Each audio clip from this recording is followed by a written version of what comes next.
प्रथम तहलका न्यूज। यमुनानगर में मिल्क माजरा टोल पर किसानों के बीच राज्यसभा सांसद दीपेंद्र सिंह हुड्डा पहुंचे और यहां उन्होंने किसानों को अपना समर्थन दिया और कहा कि सरकार को भी अब इस मामले में अपनी जिद छोड़कर किसानों की बात को मान लेना चाहिए। किसानों का आंदोलन शांतिप्रिय है और ऐसा आंदोलन इससे पहले नहीं देखा। उन्होंने कहा कि देश की राजधानी के द्वार पर किसान इतनी ठंड में बैठे हैं, ऐसे में सरकार को किसी प्रकार की कोई हट नहीं करनी चाहिए। प्रजा की बात मानने में कोई छोटा नहीं होता है और अब सरकार को ऐसा ना कर इन किसानों के हित की बात को मान लेना चाहिए। आज सरकार से आप लोग के माध्यम से आग्रह करते हैं, एक देश के नागरिक होने के नाते हम आग्रह करते हैं कि सरकार अपने हट को छोड़े, अपनी जिद को छोड़े और अपनी प्रजा की बात माने।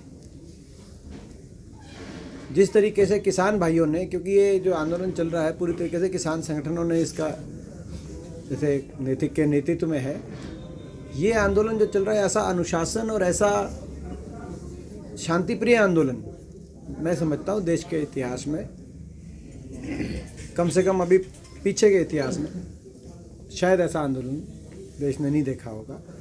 देश की राजधानी की सीमा पे किसान बैठा है, तो ऐसे में सरकार को हट धर्मिता छोड़नी चाहिए, राजहट छोड़ना चाहिए, राजधर्म निभाना चाहिए और किसानों की बात माननी चाहिए। यही मैं समझता हूँ कि सरकार थोड़ा बड़ा दिल दिखाए।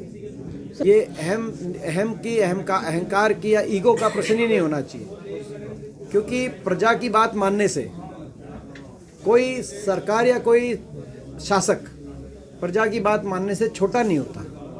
अपनी प्रजा की बात मानने से किसी की हार नहीं होती। इसको उस दृष्टि से ना देखें, ये अहम ईगो का प्रश्न नहीं होना चाहिए। प्रजा की बात मानने से तो एक जो है मैं समझता हूँ एक कहीं ना कहीं बड़प्पन दिखता है, एक विश्वास की बात दिखती है। मगर इतने समय, लंबे समय जो अपना से बैठे हैं, मगर ये अहम और अपना ईगो का अगर प्रश्न जो अगर ये बना है तो ये बड़ा दुर्भाग्यपूर्ण है। इसको मैं बहुत गलत मानता हूँ। बता दें कि इस दौरान राज्यसभा सांसद दीपेंद्र सिंह हुड्डा हर तरफ से सरकार पर प्रहार कर रहे थे। ऐसे में निगम चुनाव पर भी दीपेंद्र सिंह हुड्डा ने कहा कि बड़ौदा चुनाव के बाद बीजेपी की उल्टी गिनती शुरू हो चुकी है। हरियाणा में जजपा और भाजपा अपना विश्वास खो चुकी है और यही कारण था कि हरियाणा में निगम चुनाव में जहां भाजपा की जीत हुई है वो भी ना के बराबर है। सिंपल पे डायरेक्ट इलेक्शन हुआ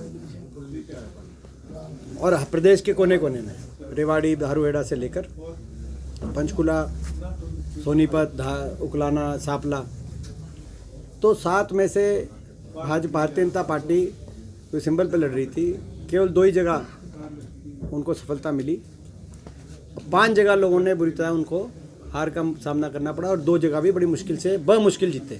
2 रिलेटेड तो अपना भाई 2 ही जगह मुश्किल जीते। तो इसे स्पष्ट संकेत है कि बड़ौदा के बाद, ठीक है, बड़ौदा के बाद भाई ये आ गया था भाई किसान, गरीब, ग्रामीण आंचल बीजेपी जेजेपी सरकार को रिजेक्ट कर चुका है। तो अब ये आ गया कि शहरों के अंदर भी बीजेपी जेजेपी सरकार की कार्यशैली लोगों ने नकार दिया। आपको जनता पार्टी और जेजेपी सरकार जनता में विश्वास खो चुकी है, इसीलिए अविश्वास प्रस्ताव लाने की हमें इजाज़त मिले। हम मांग करते हैं, गवर्नर साहब ने समय देने से मना कर दिया। राज्यपाल जी का को ये नहीं करना चाहिए था, माननीय राज्यपाल जी हैं मगर उनको समय देना चाहिए था। हुड्डा साहब ने 31 विधायकों के साथ समय मांगा था, मगर हो सकता है कि उनकी कोई मजबूरियां रही हो, सरकार का कोई प्रेशर भी हो सकता है रहा हो, या कोई वो तो वही बताएंगे कि भाई क्या उनकी क्या व्यवस्थाएं रही हैं। मगर हम आग्रह करते हैं गवर्नर साहब समय दें और तुरंत असेंबली का सेशन बुलाया जाए ताकि अविश्वास प्रस्ताव इस सरकार के खिलाफ लाने की हमें इजाज़त मिले। ये स्पष्ट किसान के मुद्दे पे, ताकि ये स्पष्ट हो जाए कि किसान के मुद्दे पे कौन विधायक सरकार के साथ है और कौन किसान के साथ है। और जो दोगली भाषा कुछ लोग बोल रहे हैं, जो लोग दोगली भाषा बोल रहे हैं और दुबई और गोवा से तस्वीरें आ रही हैं, ऐसे लोगों का जो है, ऐसे लोगों का स्टैंड जब हम सेशन बुलाएंगे तो पता चलेगा कि भाई कौन किसान के साथ है और कौन तुर्सी के साथ है। दरअसल किसान आंदोलनों को लेकर जहां जनता गठबंधन सरकार से नाखुश है, तो वहीं विपक्षी दल भी गठबंधन सरकार का विरोध करने का कोई मौका नहीं छोड़ रही है और विपक्षी दल लगातार भाजपा और जजपा पर निशाना साधते हुए नजर आते हैं। प्रथम तहलका के लिए यमुनानगर से वीना अरोड़ा की रिपोर्ट।